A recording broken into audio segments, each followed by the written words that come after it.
শীত চলেই গেছে বলতে গেলে। এখনকার বিশ্বায়নের নানা উন্নয়নের সাথে উষ্ণায়নের মাত্রাও ক্রমশ বৃদ্ধি পাচ্ছে। এর হাত থেকে গ্রাম বাংলাও রেহাই পায়নি।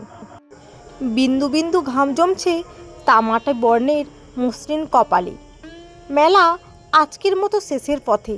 হয়তো খরিদ্দার এক দুজন এখনও আসবে। বসে থাকলে আর ইচ্ছে করছে না। কয়েকটা মোটে হার আর দুল পড়ে আছে, এবার পাত্তারে গোটানো যাক। সারাদিনের ক্লান্তিতে শরীর ভেঙে আসছে। গ্রামাঞ্চলে সন্ধ্যা হয়ে যায় খুবই তাড়াতাড়ি, আর ঘরে ঘরে শঙ্খধ্বনিতে সন্ধ্যা সূচিত হওয়ার সাথে সাথেই ভিড় ঠাসাঠাসি শুরু হয় গয়নার হাটে। সারাদিন খাটার পরে একটু অবসর বিনোদন। বর্ধমান জেলার অন্তর্বর্তী ছোট্ট এক গ্রামাঞ্চল পুষ্পপুর। আজ শনিবার। সপ্তাহের এই দিনটাই কেবল গয়নার হাটের দিন হিসেবে বরাদ্দ। দুপুর গড়াতে না গড়াতেই যে যার পণ্য সামগ্রী সাজিয়ে বসে পড়ে ময়না, টগর, মঞ্জুরা। সেই কোন ছোটবেলা থেকে মায়ের কাছে কড়ি, পুঁথি, ঝুটো পাথরের গয়না গড়তে শিখেছে ময়না। নিকটবর্তী আলোকোজ্জ্বল অর্থনৈতিকভাবে সমৃদ্ধ এলাকাগুলিতে বাবু বিবিরা আসেন গয়না কিনতে। ময়নার রুচিশীল ও সুনিপুণ কাজের গুণে ওর চারপাশ সবসময় পরিপূর্ণ থাকে খরিদ্দারের ভিড়ে। সকলের ফরমাস পূরণ করতে করতে ময়না ক্লান্ত হয়ে পড়ে। সন্ধ্যার এই হাটের সময়টুকু কেমন একটা ঘোরের মধ্যে কাটে। নিজের সৃষ্টি অন্যের হাতে তুলে দিয়ে কড়ায় গণ্ডায় হিসাবটুকু বুঝে নিয়ে প্রাপ্ত মূল্য পাশে রাখা কাপড়ের ছোট্ট থলিতে রেখে দেয় পুষ্প। তা না করে কি উপায় আছে? একেই পেটের দায়, তার ওপর আবার কুসুমকে ভালোভাবে বড় করবার মস্ত স্বপ্ন। পয়সা নিলেও যখন ওর বানানো গয়নার চাহিদা বেশি থাকে তখন ওর মনটা গর্বে ভরে যায় শিল্প সৃষ্টির আনন্দে।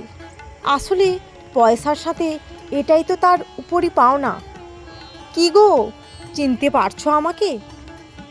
অচেনা কণ্ঠস্বর শুনে ঘাড় উঁচু করে তাকালো ময়না।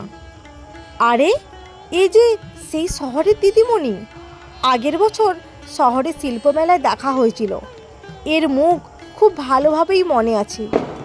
অবর্ণনীয় রূপ, যেন সুদক্ষ কোনো চিত্রকরের জাদু তুলি দিয়ে অঙ্কিত মুখবয়ব। অদ্ভুত এক মায়াময় ঔজ্জ্বল্য। প্রথমবার দেখার পর ময়না শুধু মুগ্ধ হয়ে তাকিয়েছিল কয়েক মুহূর্ত। এমন রূপ তো মন্দিরের দেবী মূর্তিরই হয়। স্পষ্ট মনে পড়ল সব। সবুজ শাড়িতে সেদিন যেন আরও বেশি মনোমুগ্ধকর দেখাচ্ছিল সেই দীপ্ত কান্তিময়ী তরুণীকে। তবে সেদিন সে একা ছিল না, সাথে এক সুদর্শন যুবকও ছিল। আহা, বড় মানানসই যুগলবন্দি। ময়নার থেকে কড়ির গয়না কিনে নিজে হাতে তরুণীর গলায় পরিয়ে দিচ্ছিল যুবক। গয়না কিনে চলে যাওয়ার আগে ময়নার নাম ধাম সব জিজ্ঞাসা করেছিল এই দীপ্ত কান্তিময়ী। বেশ কয়েক মুহূর্ত চলছিল পরিশীলিত শহুরে আর রুক্ষ গ্রাম্য ভাষার বাক্য বিনিময়। ময়না যদিও তরুণীর নাম জানতে চায় না, ও তো তার কাছে দেবী। দেবীরাই তো এমন হয়। দুজনের চলে যাওয়ার দিকে তাকিয়ে থাকতে থাকতে সেদিন মনটা কেমন উতলা হয়ে উঠছিল ওর। ও তাকিয়েছিল ওদের গতিপথের দিকে, যতক্ষণ পর্যন্ত দৃষ্টির আড়াল না হয়। ওই চরম ব্যস্ততার মধ্যেও বারবার দূরে বসে থাকা রামুর দিকে চোখ চলে যাচ্ছিল। রামুও তখন মহাব্যস্ত, সুতলি দড়ির পাপোশ আর ব্যাগের বিক্রি বাট্টা নিয়ে। চরম শীত পড়েছিল তখন। ওই দুজনকে দেখার পর থেকে কাজে মন বসাতেই পারছিল না ময়না। শীত বড় নিষ্ঠুর, মনকে বড় আদর কাঙাল করে তোলে যেন। উন্মত্তের মতো সেদিন রামুর পুরুষালী স্পর্শ পেতে ইচ্ছা করেছিল খুব। কি গো, কি এত ভাবছো? তরুণীর ডাকে সম্বিত ফিরল ময়নার। চমকে উঠে আবার বাস্তবে ফিরে এলো আর বলল, কিচ্ছু না গো দিদিমণি, তুমি আমারে মনে রাইখস। মনে রাখবো না কেন? কিন্তু এবারের শিল্পমেলায় তো দেখলাম না তোমাকে। এবারে যাই নাই গো। তা তুমি এখানে? এখানে আমার দিদার বাড়ি। আজ গয়নার হাট বসেছে শুনে এলাম। দাদাবাবু কোথায়? আসেন নাই? প্রশ্ন শুনে ম্লান হয়ে গেল দেবীর মুখ। আমি একলাই গো, আমার কোনো দোষণ নেই আর। ওই লাল রঙের মালাটার দাম কত? দাও তো দেখি। তরুণীকে মালা এগিয়ে দিয়ে অবাক চোখে কিছুক্ষণ তাকিয়ে রইল ময়না। আমরা সবাই একলা গো দিদিমণি। স্বয়ংক্রিয়ভাবেই যেন তার মুখ থেকে বেরিয়ে এলো কথাগুলো। হাট শেষে আজ আর টগরদের সঙ্গে ভ্যানে না ফিরে ময়না হাঁটতে শুরু করলো। হঠাৎ ওই দিদিমণিকে দেখে মনটাই ভীষণ আলোড়ন সৃষ্টি হলো। পুরনো স্মৃতিগুলো সব মাথাচাড়া দিয়ে উঠেছে।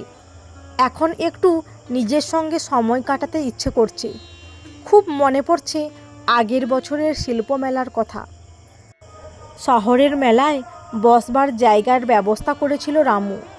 10 দিন ওর সাথে একসঙ্গে থাকা ভাবতেই কেমন গায়ে কাঁটা দেয়। অদ্ভুত এক শিরশিরানি। ময়না অনুমতি চাইবার পর কিছুক্ষণ চুপ থেকে ঠান্ডা গলায় বলেছিল, রামুরে কইবি আশেপাশের মন্দিরে গিয়া তোর কপালে যেন সিঁদুর লেইপ্পা দেয়। তার মা গঙ্গা বরাবরই এমন আবেগের বহিঃপ্রকাশ কর। মাকে কোনোদিন রাগ, উচ্ছ্বাস, আনন্দ প্রকাশ করতে দেখেনি সে।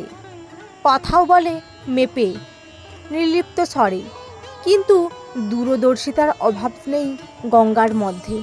ময়না নিজের বাপকে কোনোদিনও চোখে দেখেনি। তার অভিভাবক বলতে গঙ্গাই। হঠাৎ বিয়ের প্রস্তাব শুনে তেলে বেগুনে জ্বলে উঠেছিল রামু। বিয়ার দিন কি পলায় যাইব? অহন এদিকে কার বারে মন দে। প্রতিদিন মেলা শেষে রামুর কোনো এক বন্ধুর ফাঁকা ডেরায় গিয়ে উঠত ওরা দুজন। 10 দিনের অস্থায়ী সংসার ময়না সাজিয়ে তুলেছিল। তার আর রামুর সংসার। স্নান করে শরীর থেকে সমস্ত ক্লান্তি ঝেড়ে ফেলে স্টোভ জ্বালিয়ে ভাত বসাতো ময়না। গরম ভাতের গন্ধে খিদে আরও চনমন করে উঠত দুজনের। খাওয়া শেষে হ্যারিকেন নিভিয়ে সিদরাতে আদর জড়ানো উষ্ণতা খুঁজে নিত ওরা, পরস্পরের শরীরে শরীর মিশিয়ে। রামু সারাদিনের পরিশ্রম আর শহুরে ধুলো মেশানো বিরক্তিটুকু ময়নার নরম শরীরের মধ্যেই উজাড় করে দিয়ে তবে শান্ত হতো। আর রামুর ওই উগ্র অসৃষ্ট আদরকে সোহাগরূপে বরণ করে নিত ময়না। দূর থেকে ভেসে আসা ব্যস্ত শহরের ট্রাফিকের আওয়াজ আস্তে আস্তে স্তব্ধ হয়ে মিলিয়ে যেত রাতের গভীরতার অন্ধকারে। ময়না রামুর পরম তৃপ্তির নিঃশ্বাস ফেলে চোখ বন্ধ করত। শিল্পমেলায় বিক্রিবারটা মন্দ হয়নি ওদের। ময়না গঙ্গার জন্যে চুড়িদারের পিস আর কাঁচের চুড়ি কিনে নিয়ে গেছিল। অতদিন পর মেয়েকে দেখে গঙ্গা কিছুক্ষণ একদৃষ্টে তাকিয়ে থেকেছিল। তারপর তার হাতটা ধরে টানতে টানতে ঠাকুরের ছোট্ট কুলুঙ্গি থেকে সিঁদুর নিয়ে ময়নার মাথায় লাগিয়ে বলেছিল, কেউ জিগাইলে কইবি শহরে গিয়া তোদের বিয়া হইছে। 2-3 দিন পর রামু গ্রাম ছাড়া হয়। ময়নাকে জানায় কলকাতা শহরে দোকান খুলবে নাকি সে। ব্যাংক থেকে টাকা ধার করেছে। সব পাকাপাকি ব্যবস্থা হয়ে গেলে ময়নাকে এসে নিয়ে যাবে চিরতরে, জীবন সঙ্গিনী করে। যাবার দিন কপালে চুমু দিয়ে যায় রামু। ওর চলে যাওয়ার রাস্তার দিকে করুণ দৃষ্টিতে তাকিয়ে থাকে ময়না। বিকেল গড়িয়ে রাতের আঁধার নেমে আসে চোখে। তারপর আর কথা হয়নি রামুর সাথে। রামুর মোবাইল নম্বরটাও আর অস্তিত্ব নেই। কয়েকদিনের মধ্যেই শীত পেরিয়ে বসন্ত আসে। গোটা গ্রাম জুড়ে কৃষ্ণচূড়া ও পলাশের লাল আভার ছড়াছড়ি। সবার অলক্ষ্যে ডুকরে কেঁদে ওঠে কপোতবিহীন কপোতী। দুরু দুরু বুকে গঙ্গাকে এসে একদিন জানায় ময়না, মা গো হয় নাই, এ মাসে হয় নাই গো। গঙ্গা এক ঝলক তাকিয়ে মুখ ফিরিয়ে নেয়। মায়ের দু চোখের কোণে সেদিন সে দুফোঁটা জল দেখতে পেয়েছিল যেন। গ্রামের অনেকের কলকাতায় যাতায়াত আছে। রামুর সাথে তাদের মাঝে মধ্যেই সাক্ষাৎ ঘটে। ময়না খবর পায় বেশ ভালোই আছে রামু। বছর ঘুরে আবার শীত আসে, শীত পেরিয়ে বসন্ত আবার। আজ ঘুমের ঘোরে স্বপ্নের মধ্যে ফের সেই দীপ্ত কান্তিময়ীকে দেখতে পেল ময়না। পরনে তার পলাশ রাঙা শাড়ি, হাতে গলায় পলাশ ফুলের মালা। আহা, কি অপূর্ব দেখাচ্ছে! তার দিকে হাতটা বাড়িয়ে দিল সেই দেবী। ময়না এগিয়ে চলল তার হাতটা ধরে। আজ সে নিজেও পলাশের গয়নায় সুসজ্জিতা। লম্বা ফাঁকা রাস্তা হেঁটে চলেছে তারা দুজন। চারিদিকে আর কেউ কোথাও নেই। চকিতে ঘুমটা ভেঙে গেল। ভোরের নরম আলো এসে পড়েছে চোখে মুখে। পাশে শুয়ে হাত পা ছুঁড়ে খেলা করছে 4 মাসের সোনা। ওকে কোলে তুলে নিয়ে তাদের মাটির ঘরের সামনের জলাশয়টার কাছে এসে দাঁড়ালো ময়না। সোনাকে আঁকড়ে ধরে গালে গাল ঘষল সে। ছোট্ট তুলতুলে শরীরের গরমটুকু নিজের মধ্যে মিশিয়ে নিল। অগণিত শালুক ফুলে ভরে ওঠা জলাশয়ের কিনারে খেলে বেড়াচ্ছে এক সাদা ধপধপে বক ও তার ছোট্ট ছানা। খিলখিলিয়ে হেসে উঠল সোনা। প্রকৃতি প্রতিবারই জানান দেয় পৃথকভাবে পৃথক রূপে বসন্ত এসে গেছে। ময়নাও সব দুশ্চিন্তা মাথা থেকে সরিয়ে ফেলে বসন্তের আগমনের প্রতীক্ষায় রইল তার ছোট্ট সোনার সঙ্গে। বন্ধুরা, আজকের গল্পটি কেমন লাগলো? যদি ভালো লেগে থাকে অবশ্যই একটি লাইক দিয়ে চ্যানেলটি সাবস্ক্রাইব করে পাশে থাকবেন। অসংখ্য ধন্যবাদ।